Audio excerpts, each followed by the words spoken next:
जिस स्पीड से इंसान बढ़ रहे हैं उस रेशियो में गाय भैंस की संख्या नहीं बढ़ रही है। और एक इंटरेस्टिंग आपको बताऊं, जब कोविड हुआ, कोरोना के समय में सब कुछ बंद था, सारी दुकानें बंद, मैरिज हॉल बंद, रेस्टोरेंट बंद, चाय की दुकानें बंद, न मिठाई बन रही, कुछ नहीं हो रहा था। आपने कहीं सड़क पे दूध फैलते हुए देखा क्या? जोर से बताइए जरा। नहीं। हमारे देश में इतना ही दूध पैदा होता है कि जब पूरा देश बंद हो तो लोगों को पीने के लिए मिल जाए। आपने कभी कल्पना सोचा नहीं कि कोरोना के समय में दूध कहीं फैला तो नहीं, सब लोग पी गए। अब जब कोरोना के बाद सारे रेस्टोरेंट चल रहे हैं, शादी विवाह भी हो रहा है, होटलें भी चल रही हैं, तो फिर वो गाय भैंस ने दूध बढ़ाया तो नहीं? तो दूध आ कहां से रहा है? गाय और भैंस का जितना दूध कोरोना में था उतना अभी भी है। जो जितना 4 लीटर 5 लीटर पहले दे रही थी उतना अभी भी दे रही थी। बढ़ा कैसे? Population explosion. मैं आप लोगों से आग्रह कर रहा हूं, क्योंकि आप लोग अच्छे कॉलेज में पढ़ते हैं, दीनदयाल कॉलेज में पढ़ते हैं, अपनी इसकी रेपुटेशन है, आप यहां से एक इनिशिएटिव शुरू करें। मन में एक कोई चीज ले लें और उसके ऊपर लिखना शुरू करें। भारत की जो सबसे बड़ी समस्या है वो है पॉपुलेशन एक्सप्लोजन। दुनिया में सबसे ज्यादा बच्चे भारत में पैदा होते हैं, 90,000 बच्चे रोज पैदा हो रहे हैं।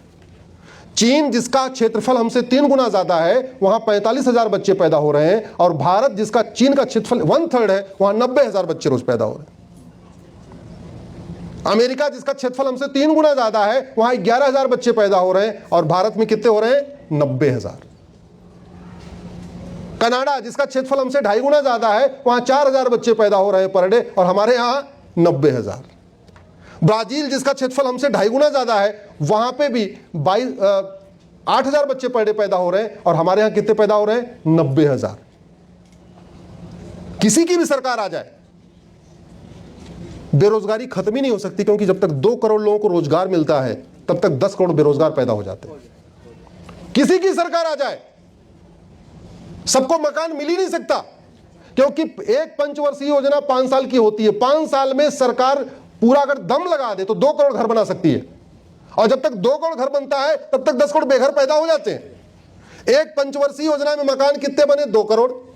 और एक पंचवर्षीय योजना में बच्चे कितने पैदा हुए? लगभग 16.5-17 करोड़। इस 16.5-17 करोड़ में ज्यादातर वो पैदा हो रहे हैं जिनके पास वास्तव में पहले छत ही नहीं है, एक कमरे के मकान में, 2 कमरे के मकान में रह रहे। और आप सोच रहे होंगे बच्चे यही दिल्ली में चले जाओ, सकूर बस्ती चले जाओ, सीमापुरी चले जाओ, ऐसे बहुत सारे ओखला वाले एरिया में चले जाओ, 17 बच्चे 18 बच्चे। अरे मैं तो 23-24 बच्चों वाला परिवार भी जानता हूं। एक माँ बाप के 24 बच्चे, मां को पता ही नहीं उस सारे बच्चों का नाम क्या है, बस उसको उसने काउंट कर रखा कि 24 हैं बस। ये हालत हो गई है। कोई सरकार आ जाए कुछ नहीं हो सकता, और हम क्या हर चीज के लिए सरकार को रोकते हैं? अरे गरीबी बढ़ रही है, देखो एयर पोल्यूशन बढ़ रहा है, देखो वाटर पोल्यूशन बढ़ रहा है, देखो नॉइज पोल्यूशन बढ़ रहा है। जानते हैं दिल्ली में जहां ग्राउंड वाटर 40 फीट नीचे था वो 200 फीट नीचे चला गया है। आप सब कुछ ला सकते हो, पानी कहां से लाओगे जब जमीन का पानी खत्म हो जाएगा? तो बाद में सीवर वाला पानी रिसाइकिल करके नीचे जाएगा, उसी को आप पियोगे। आप सोचो ग्राउंड वाटर पी रहे हो, आप सीवर वाला रिसाइकिल पानी पी रहे हो। पानी जब खत्म हो जाएगा, सरकारें कुछ भी सब कुछ कर सकती हैं, आपको शुद्ध पानी वहां नीचे पानी थोड़ी लाके दे सकती हैं। इसलिए मैं आपसे आग्रह कर रहा हूं, आप यंग हैं, आप युवा हैं, आप लोग इस ऐसे विषयों पे थोड़ा चिंतन करिए, आधे घंटे का टाइम लगाइए, डिस्कस करिए आपस में। अच्छा ये प्रॉब्लम है, इसका रूट काज क्या है, ये प्रॉब्लम है, इसका रूट काज क्या है, ये प्रॉब्लम है, इसका रूट काज क्या है। और एक बात और, भारत भगवान श्री राम का देश है, भारत भगवान कृष्ण का देश है, भगवान महावीर भगवान बुद्ध का देश है, छत्रपति शिवाजी महाराज गुरु गोविंद सिंह का देश है। सारे देवी देवताओं ने कहाँ जन्म लिया? भारत में। और भारत के लोग पलायन कहाँ कर रहे हैं? सिंगापुर। भारत के लोग कहाँ पलायन कर रहे हैं? दुबई। भारत के लोग कहाँ पलायन कर रहे हैं? अमेरिका। भारत के लोग कहाँ पलायन कर रहे हैं? उन देशों में जहां 50-60 साल पहले कुछ था ही नहीं। आपने कभी सोचा कि भारत में इतना करप्शन क्यों है? जहां पूरी जिस देश में हरिश्चंद्र पैदा हुए, जिस हरिश्चंद्र की कहानियां पूरे दुनिया में पढ़ाई जाती हैं, उनके देश में इतनी समस्या क्यों है? आपने कभी सोचा कि भारत में इतनी घूसखोरी कमीशनखोरी क्यों है? इतनी जमाखोरी मिलावटखोरी क्यों है? इतनी कालाबाजारी, इतना नशा तस्करी क्यों है? इतनी मानव तस्करी क्यों है? इतने अवैध हथियारों का कारोबार क्यों है? इतनी गौ तस्करी क्यों है? इतनी गद्दारी क्यों है? इतने जासूस यहाँ क्यों पकड़े जाते हैं? इतनी मक्कारी क्यों है, इतनी हरामखोरी क्यों है, इतनी कामचोरी क्यों है, इतना माओवाद क्यों है, इतना नक्सलवाद क्यों है, इतना अलगाववाद क्यों है, इतना आतंकवाद क्यों है, इतना धर्मांतरण क्यों है, इतना झूठ फरेब क्यों है, इतना यहाँ घटतौली क्यों है, इतना भारत में नक्काली क्यों है, भारत में इतनी चोरी डकैती क्यों है, चीटिंग फ्रॉड फोर्जरी क्यों है, साइबर फ्रॉड क्यों है, हवालाबाजी कबूतरबाजी क्यों है, पत्थरबाजी क्यों है, तोलाबाजी क्यों है, जातिवाद क्यों है, भाषावाद क्यों है, क्षेत्रवाद क्यों है, पंथवाद क्यों है। इसमें से कौन सी समस्या दुबई में है जरा मुझे बताना, इसमें कौन सी समस्या सिंगापुर में है मुझे बताना, इसमें कौन सी समस्या जापान में है मुझे बताना। ये सब कुछ भारत में क्यों है?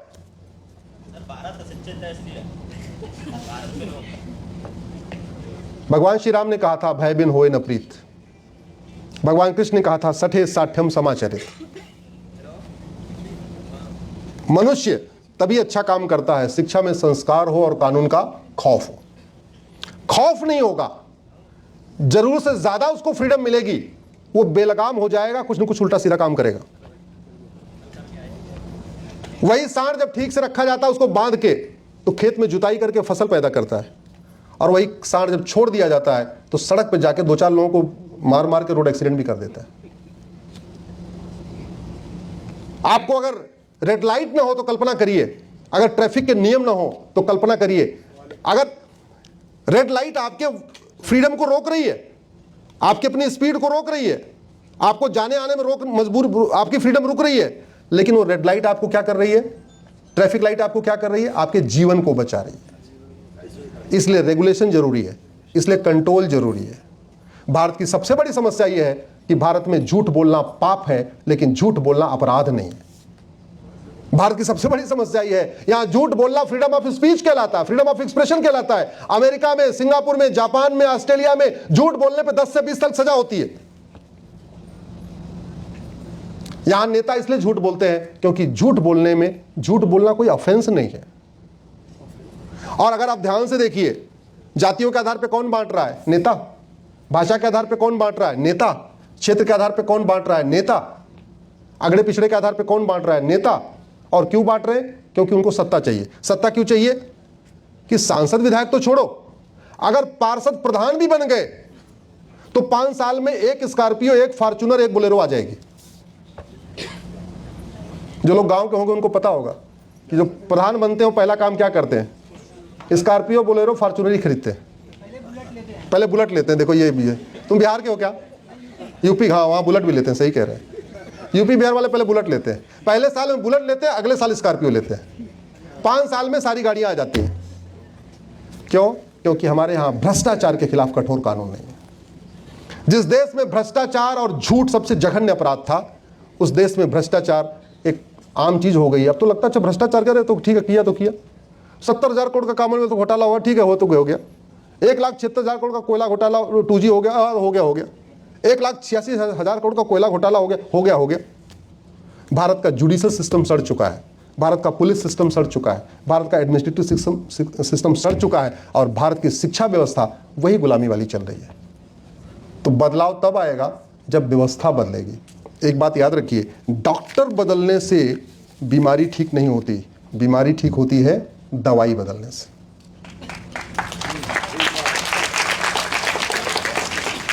शरीर के अंदर डॉक्टर नहीं जाता, शरीर के अंदर कौन जाता है? टैबलेट, कैप्सूल, इंजेक्शन, वैक्सीन जाती है। जब तक ये दवा इंजेक्शन अच्छी नहीं होगी, वैक्सीन अच्छी नहीं होगी। और कैसे, उसका एक उदाहरण बताता हूं। आज की डेट में सर हमारे लिए जो सबसे बड़ा खतरा है वो है ड्रग। मतलब पहले यूनिवर्सिटी लेवल पे ड्रग बिकती थी, कॉलेज लेवल पे आई, आप तक 10वीं 12वीं के स्कूल में ड्रग बिकने लग गई। चरस, अफीम, कोकीन, गांजा स्कूलों में मिलने लग गया। और पहले खरीदने जाना पड़ रहा था, आजकल ऑनलाइन मिल रहा है। अभी मेरे लेटेस्ट जानकारी में आया कि 4-5 वेबसाइट है, वहां पे कहने को खानपान का सामान मिलता है, लेकिन उस खानपान के साथ ड्रग मिलती है। बाकायदा कोड है, गांजा का कोड वर्ड पिज्जा,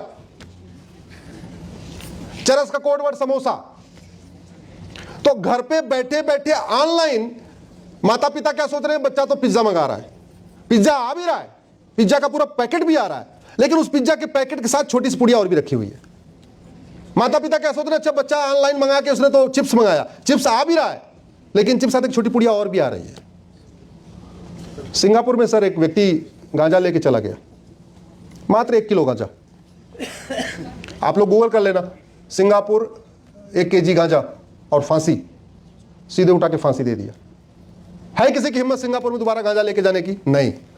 और भारत में कुंटल के कुंटल गांजा रोज दिल्ली में पकड़े जा रहे हैं। क्यों? खौफ नहीं है। खौफ क्यों नहीं है? क्योंकि दवाई नहीं बदली गई है। जब तक दवा नहीं बदलेगी तब तक बीमारी ठीक नहीं होगी। लाखों माता पिता इस नशेड़ी बच्चों से परेशान है, लाखों बहन बेटियां नशेड़ी अपने पतियों से परेशान है, नशेड़ी भाइयों से परेशान है, लाखों बच्चे नशेड़ी बाप से परेशान है। और भारत में दुनिया में सबसे ज्यादा ड्रग खपत भारत में हो रही है, सबसे ज्यादा खपत भारत में हो रही है। ये हमारे लिए खतरा है। यंग जनरेशन नशेड़ी हो जाएगी, यंग जनरेशन ड्रग में डूब जाएगी, फिर बचेगा क्या हमारे पास? 2-2 बच्चे, उसमें एक नशेड़ी हो गया तो आपके परिवार के पास बचा क्या? अब उसमें कुछ लोगों की लॉजिक होती है कि भाई ठीक है अपने आप को संभाल लो।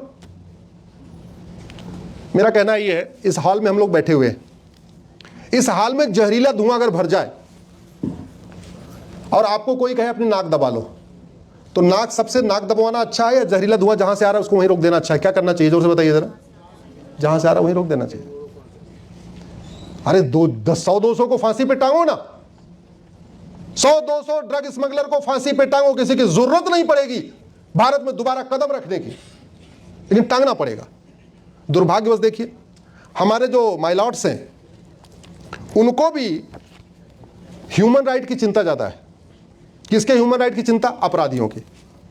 मैंने एक PIL फाइल किया कि भारत में narco polygraph brain mapping mandatory किया जाए, तो कहने लगे आर्टिकल 20 का वायलेशन हो जाएगा। आर्टिकल 20 किस लिए बना? आर्टिकल 20 में लिखा हुआ है कि किसी व्यक्ति को उसके खिलाफ गवाही देने के लिए मजबूर नहीं करेंगे। आर्टिकल 20 बना कब? 1950 में। वो इस पर्पज के साथ बना था कि उसके पहले अंग्रेज जो पुलिस थे, वो पुलिस वाले लाठियों से मार मार के खुद ही अपना गुनाह कबुलवाते थे। उसको प्रोटेक्ट करने के लिए आर्टिकल 20 में कह दिया भैया कि कोई जो है खुद अपनी गवाही के लिए मजबूर नहीं करेंगे। लेकिन आर्टिकल 20 में ये थोड़ी रोका हुआ है कि आप जो है narco polygraph brain mapping test नहीं कर सकते, आप टेक्नोलॉजी का यूज नहीं कर सकते। कर सकते।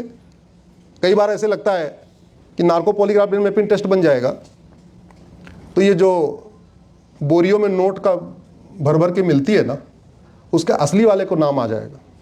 अभी ये दिल्ली में हुआ था ना, बोरों के नोटों की बोरी मिली थी ना होली के दिन। कितने लोगों को पता है? होली वाले दिन जज साहब के यहाँ नोटों की बोरी मिली थी। और अभी तो एक जज साहब बदनाम है। अगर उनका जज साहब का narco polygraph brain mapping test हो जाए तो पता चला पूरी चेन बन जाएगी कि किसने दिया, क्यों दिया, कौन से मुकदमे के फैसले के दिया, कौन का चर्चा लोग और उसमें फंस जाएंगे। इस देश में narco polygraph brain mapping test इसीलिए नहीं बन रहा है कि पूरी सबकी ना वो सबकी जन्म कुंडली बाहर आ जाएगी, नहीं तो बनना चाहिए था। अमेरिका में डेविड कोलमैन हेडली पकड़ा गया, एक आतंकवादी था। उससे पूछा तूने रेकी किया क्या? बोले हाँ रेकी किया। आतंकवादी इतना ईमानदार हो सकता है क्या भारत में? जरा जोर से बोलिए। नहीं। अमेरिका का आतंकवादी भी ईमानदार है। उससे पूछा रेकी किया? बोले हाँ रेकी किया। जानते क्यों? बता दिया, क्योंकि रेकी करने की सजा 5 साल है और झूठ बोलने की सजा 10 से 20 साल है। उसने ईमानदारी से कह दिया रेकी किया तो 5 साल की सजा होगी। अगर कह देता रेकी नहीं किया, उसका narco polygraph brain mapping test होता, फिर उसको 15 साल सजा होती है, 20 साल सजा होती। इसलिए बोला हाँ जी कर दिया, हाँ किया। ये फर्क पड़ता है। सठे साठ्यम समाचरित भय बिन होए न प्रीत, ये भारत का सिद्धांत रहा है। मैं आप सारे युवाओं से आग्रह करता हूँ, सारे गुरुजनों से आग्रह करता हूँ, सारे अध्यापक जन से आग्रह कर रहा हूँ, भारत की व्यवस्था बदलवाने में सहयोग करिए। भारत की व्यवस्था बदलवाने में आप अपना आगे आइए। और अंत में आप लोग जरा पीछे खड़े हो जाइए, एक नारा लगाइए, खड़े होके।